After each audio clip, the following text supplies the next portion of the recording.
Yay! You know, sometimes you need an extra light, but sometimes streaming software will still work, but with a little delay. But that's fine. Today is day 10 of the Golden Quill Month, and what can I say about the first 9 days? I've had progress. It hasn't always been easy, but I'm satisfied for now. For now. But yeah, that's good. And welcome everyone. For those who don't know me, my name is Ilse. I am a magic wielding dragon companion and a creator of worlds. And the world I'm currently writing in is Tergane. And I'm currently writing my short story, which might turn into a novelette. It's called Go Fly.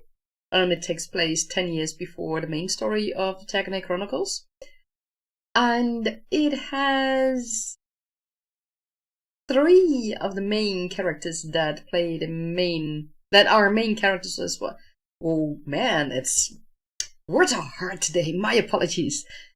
3 of the main characters in this short story are also main characters in the main series. One of the characters in this short story will be part of the Confectioner series, and in a way also part of the main series, but not as a main character. In the Confectioner series, he will be a main character. And other characters will also return, at least in the main series. They might return in other series as well. We'll see about that. And right, I think I completely forgot to tell you guys yesterday. No, I should say that correctly. I think I found that later after the live stream. I think. Yeah. I'm really talking in riddles, my apologies. In Tergane there is a council, and well, there are multiple councils. There's the Tergane High Council, that's you could, I think, compare it to, I don't know, at least politically speaking, I guess United Nations or something? Or NATO, or whatever. I mean, it's planet-wide for all of Tergane. But there's also a council of which I didn't know the name yet. I knew that this council is the council that people can go to get the ultimate justice, or can be sent to get the ultimate justice from the deities. Usually, if the deities think that you deserve the ultimate justice, that doesn't bode well for you, because that means that you have done something that's really, really, really bad. But for the life of me, for some reason, I didn't know what I was going to call that council. So at the moment, I'm thinking it's the Council of Justice, or the Justice Council. I mean, easy, right? Or some other word that I still need to make up. And I have no idea what it's going to be. So if you have any suggestions, leave it in the chat or in the comments below if you watch this afterwards. And I'd be happy to take any suggestions. Of course, there's one caveat. It needs to fit in the world of Tergane. So that's... Now, there's one thing that you need to know about this Council of Justice. None of the people is part of that. Well, that's not quite a good description, because the small folk also are people, also are a people. So, yeah. There are a few. Let me rephrase that. There are a few groups who make up that council. There is a planet-wide, Tergane-wide council that has 8 members, 2 of each group, and there is a local, or rather continent-wide council, and that is made up of 4 members of each group. Now, these groups are the dragons, obviously not a people like many people regard those folk. Right, that became complicated really quickly. So the dragons, the small folk, the flutter nymphs, because they all played an important role in Tergane, especially during the Big Divide. And there's a representative who speaks on behalf of the lost children. Now, who are the lost children? The lost children are children who lost their lives way too early, oftentimes due to criminal circumstances beyond their grasp, beyond what they control, beyond their control. And the deities deemed them worthy to have a say in who deserves justice. So there's a representative of the lost children. And the lost children is a concept that is widely known in Tergane. You will find in many cities, but also basically in all cities, and also in many smaller villages, you will find what's called Isla's Garden. And the lost children are also called, I called them lost children at first, but they are called Isla's children. Not to confuse that with the character Isla, who's later in the main series, a main character. She's named after that deity. So Isla's children, or the lost children, it is the concept is that when these children die, they are taken into the fold, back into Isla's fold.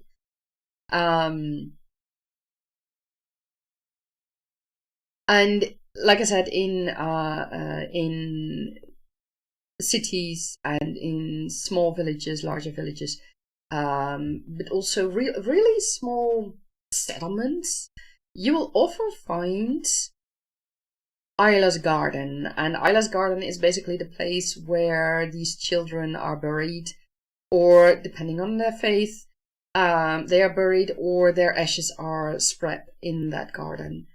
And it's a garden that is accessible to all people, no matter what religion, no matter what faith. So you will find graves there, and you will find people who will spread the ashes of the children. So that's the respect that everyone has for these children who lost their lives way too early, or as they say in Tergane, whose tapestry was cut short, because in Tergane people believe that a threesome, a group of 3 deities make, well, 3 deity concepts, let me put it that way. They make tapestries for everyone, for every person on Tergane.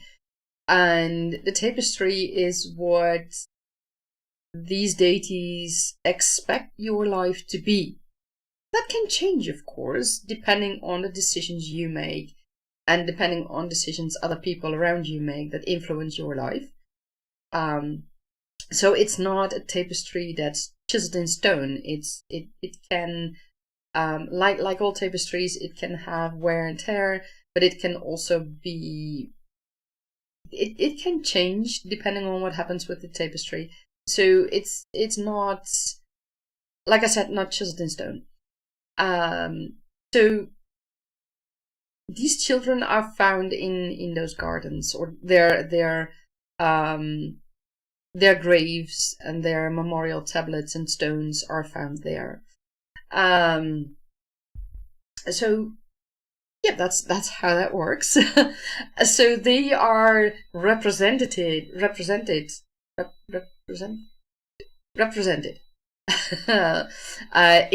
the Justice Council as well, and that's the final thing I thought yesterday. I found out yesterday.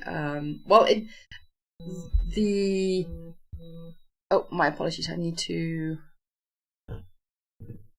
put on non-disturb mode on my phone, because otherwise you guys will be hindered by the sounds of my phone. So yeah, that's what I discovered yesterday. To be exact, I discovered the name, at least the name I'm going to work with now, and this Council of Justice, or the Justice Council, depending on how it turns out to be later on, this council does not, how shall I say that?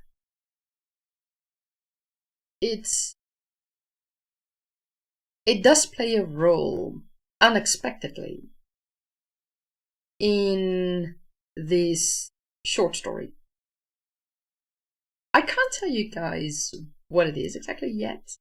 That's something you'll need to read once the short story is finished, or the novelette, because I think I'm closing in on 5,000 words, and the story is far from finished yet. So I think it might become a novelette.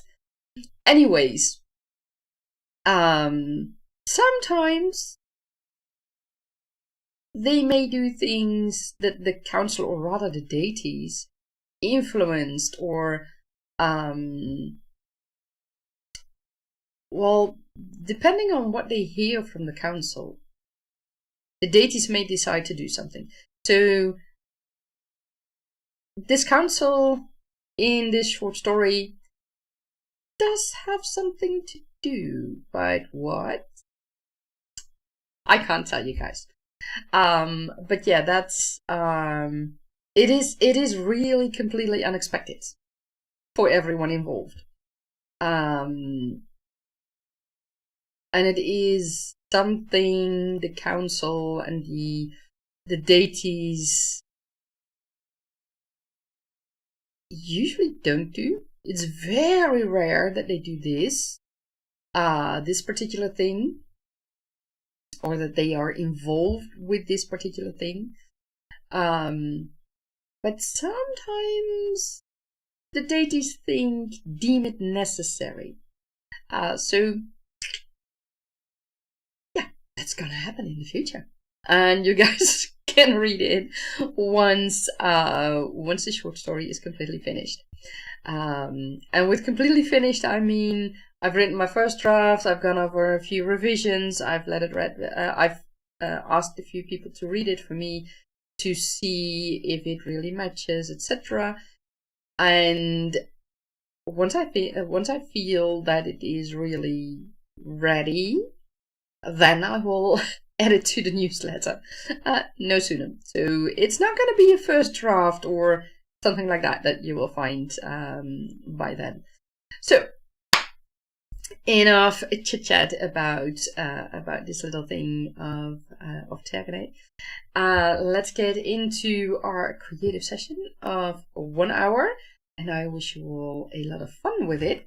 Let me put my headphones on so that you guys don't hear the birds singing in echo, because I know that's really annoying.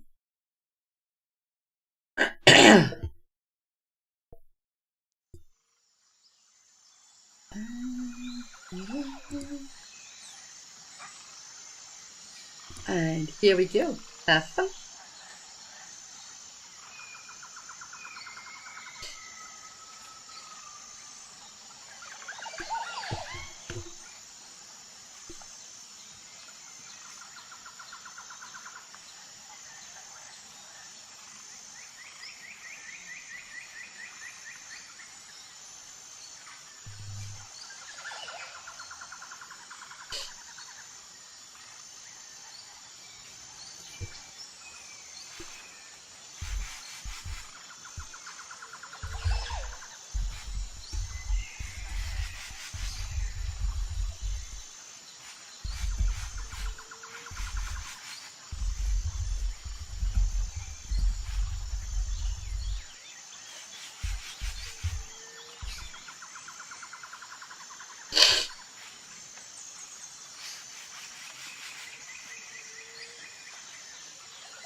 that is the end of our creative session. How did it go for you guys? I have to be honest and say it was a bit mixed. Let me get back here. Right. I'm not exactly sure, but let's get into that in a bit. First, I want to welcome a few people. Hi Tish. Thank you for coming in. We hold it. Yes, there we are. Thank you for coming in. Great to hear that you are working on chapter 10 and that you are just about finished with it. How did it go? Did you manage to finish it, or does it need a little bit more work? And Tabitha, you say good morning. You love the parrot background. The noise in the background is also making your actual parrot very happy and excited. That's so fun to hear. I've had lovebirds. Those are the small. Well, they're not really parrots, but well, look like parrots. I think I don't know. It doesn't matter. They were lovebirds, and we had a couple of them, and they were so cute, and it was so fun to have them. Unfortunately, they passed away a couple of years ago. But yeah, we were very happy with them. My apologies. This creative session was not the easiest one. I had to think about a lot of things, or rather think through a lot of things. It didn't flow that much. But, that's okay. That's all part of the writing process, right? It doesn't need to go very smoothly all the time. I mean, it's wonderful if that happens, don't get me wrong. But there are times when things just don't run smoothly, and that's just part of the writing process. So, yeah, I managed to write some. I had to fix a few things in the first chapter and in the second chapter, because I found out that for Nejat, I barely said something about his age. I mean, in this story, he is 18 when we meet him, but I found that there was hardly any hint of his age, so I worked that in, because of course it's very important to know that. And I added a few other things that appeared to be missing, or that turned out to be missing, I should say. So yeah, and I wrote a little bit. So there is progress, and that's what's important. And Tabitha, you say, lovebirds are beautiful, such bright colors, right? And yours is Green Cheek Conure. So he's a small member of the parrot family, but he's a sweetheart. That's so good to hear. I had a we back then, my boyfriend, fiance,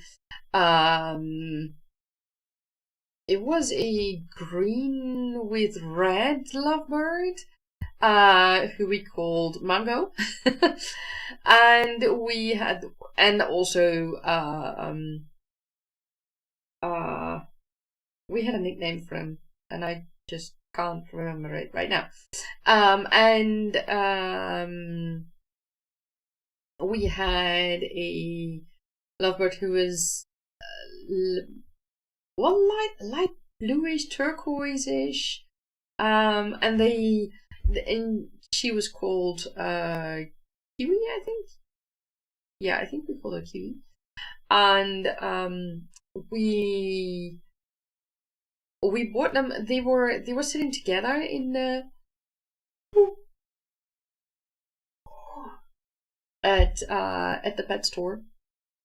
They were sitting together in a cage, and the owner of the pet store also told us that they came together and they had always been together for as long as they were there. So that's when we decided to take both of them especially we already looked for 2 lovebirds because at that time we both worked full time, so we knew that it wouldn't be fair for the bird to be alone for 9 hours at a day, because we wouldn't be home. And so we knew it would be much more fun for one bird to have another bird as a company.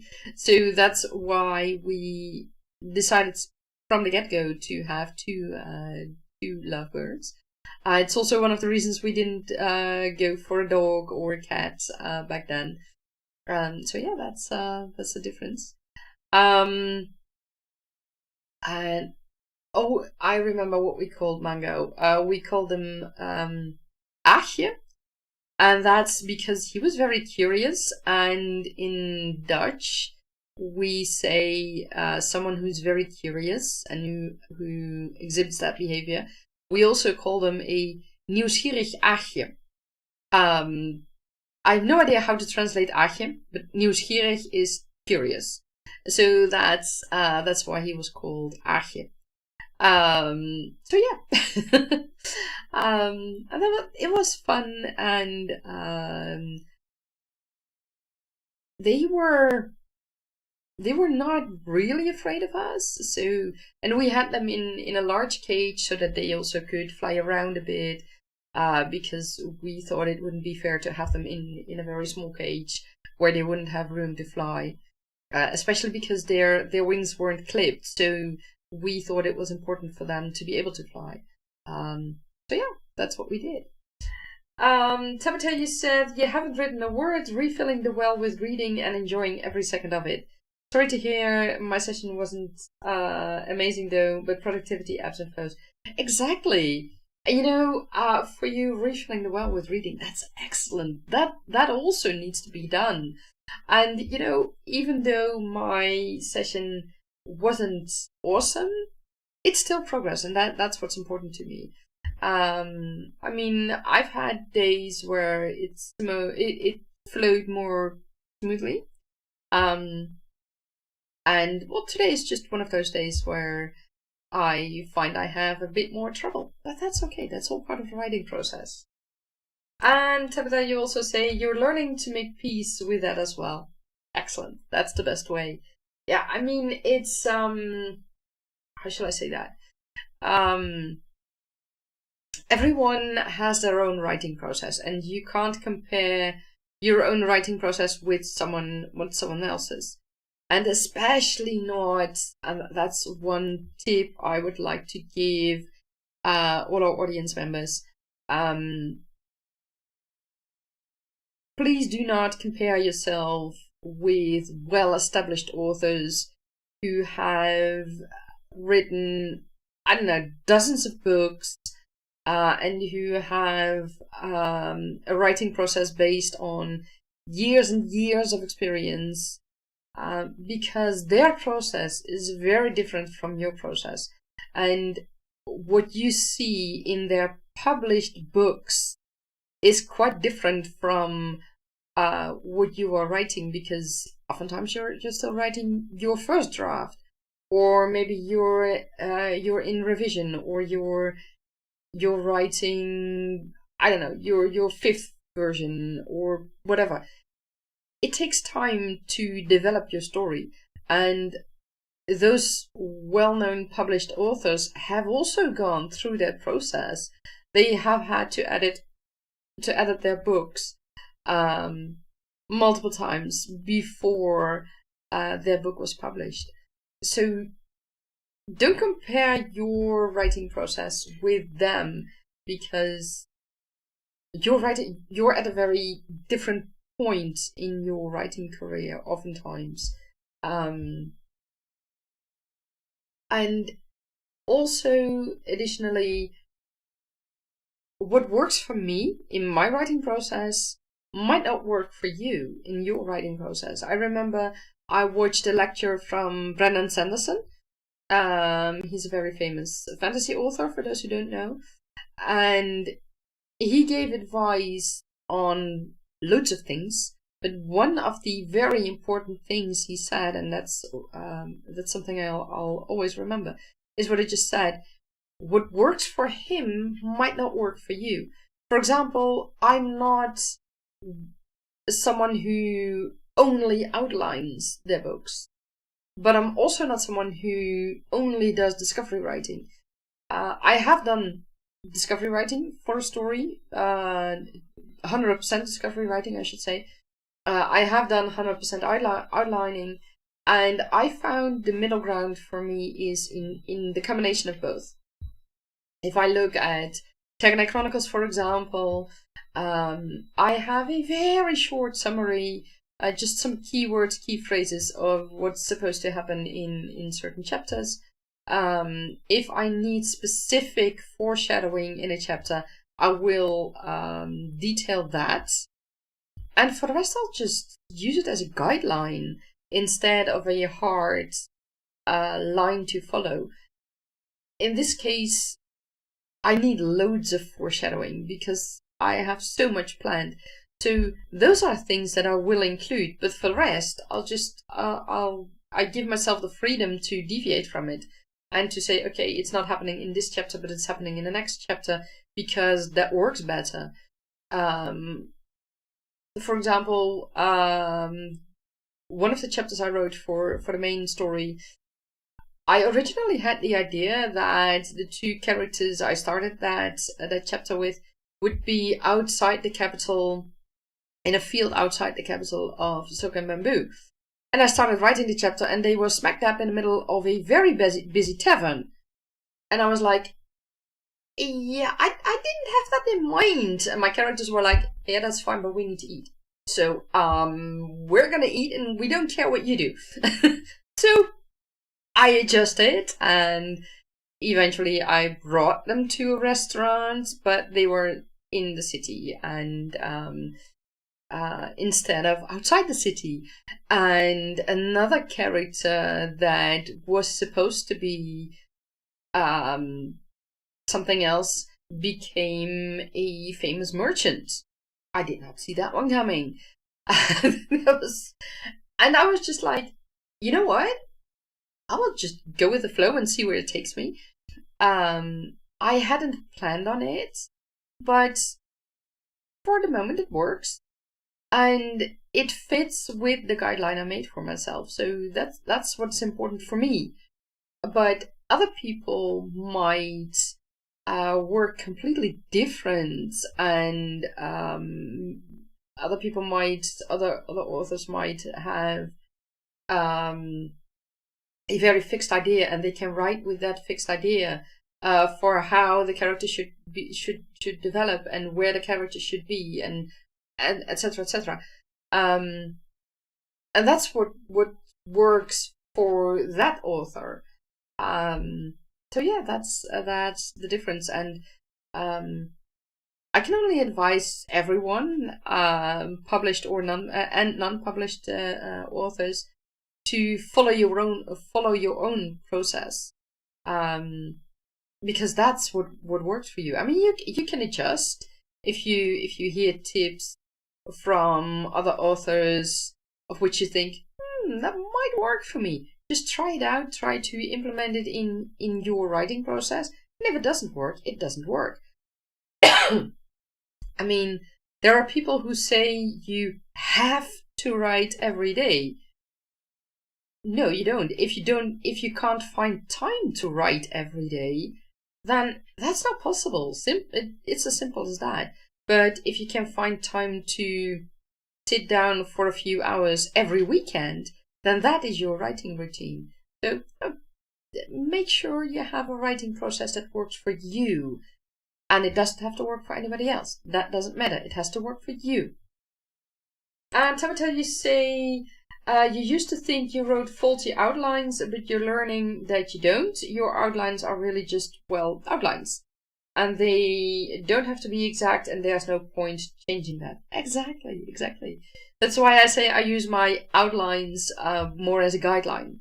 And it helps with planning the intrigue and schemes and certain events, and especially the foreshadowing. because I have certain things that need to keep that needs to stay hidden until a certain point. So I know roughly where that point is, where it can be revealed, and I need to plant the seeds before that. And for that, I use the outline. But I don't use it as something that's chiseled in stone. It's just I have the freedom to deviate from it, and I'm glad that it works similarly for you, Tabitha, because if you find out that, at least that's my experience, let me put it that way, if you find out, or if let me rephrase that, if you try to work with a set outline and you keep running into to the points where it doesn't work for you, but you force yourself to work through that outline, in the end you will find that you have written the story that you made the outline for, but it's not something that you're happy with, because in the end it doesn't work for you. While if you deviate from the outline and maybe at some point turn back to the original outline again, but if you give yourself the freedom to deviate from it, your story will become loads better from it. Or you may just find loads of world building information that in hindsight you needed. I've had that happening as well, where I would just take out that piece that I had written and store it in my world building Bible, in my world building notes. I think Bible is such a strange word for that. I know it's standard to use it, but in my world building encyclopedia, I think that's a better word. World building wiki, whatever you want to call it. Where was I? Right, you take out. I took out that piece that, in hindsight, was not part of the story, but was background story. So I put it in my world building encyclopedia, and that's where it is, and that's fine because it doesn't need to be in the story. And it was helpful information for me, and I could use a few details, and that worked. That was perfect.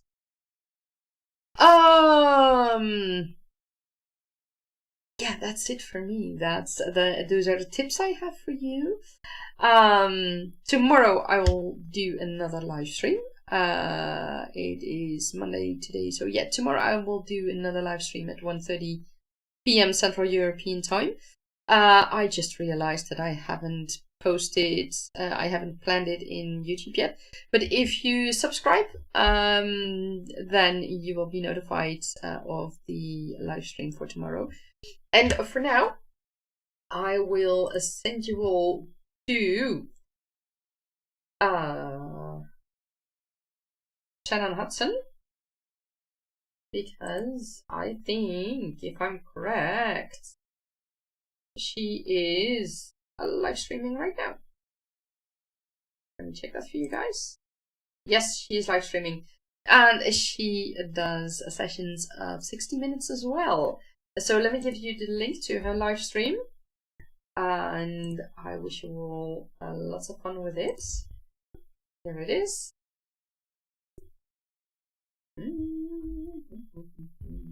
Sometimes.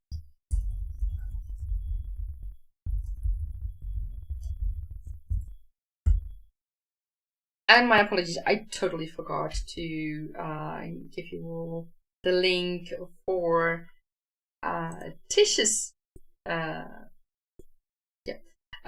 Tish's YouTube channel, if you're not familiar with Tish yet. Tish writes cozy mysteries, and I just bought her cozy mystery Not Before You Enter today, so I'm going to read that tomorrow. And I wish you all a lot of fun with it.